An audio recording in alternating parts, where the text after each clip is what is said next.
সন্ধ্যাবেলার জলখাবারে করে নিয়েছিলাম পনির টিক্কা। পনিরগুলো একটু বড় কিউব আকারে কেটে নিয়েছি আর কিছু ছোট আকারে কেটেছি। ছোটোগুলো অবশ্য রাতের ডিনারে মটর পনির করব। তো পনির টিক্কাটাই আজকে তোমাদের সাথে শেয়ার করছি। পনির টিক্কা করার জন্য আমি একটা আলাদা বাটিতে হাফ টক দই নিলাম, হাফ বাটি। তার মধ্যে দিয়ে দিলাম গোলমরিচ গুঁড়ো, স্বাদ মতো নুন, সামান্য পরিমাণ হলুদ গুঁড়ো, কাশ্মীরি লঙ্কার গুঁড়ো, ভাজা ধনে আর জিরে গুঁড়ো, আর দিয়ে দিয়েছিলাম স্বাদ মতো চিনি।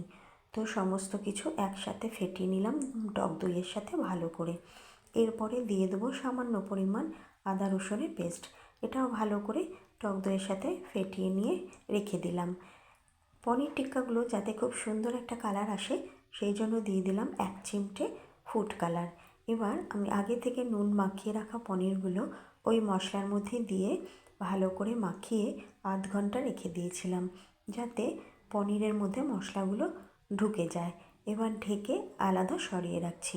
অন্যদিকে আমি কিছু ক্যাপসিকাম আর পেঁয়াজের ডুমো ডুমো করে কেটে নিয়েছিলাম।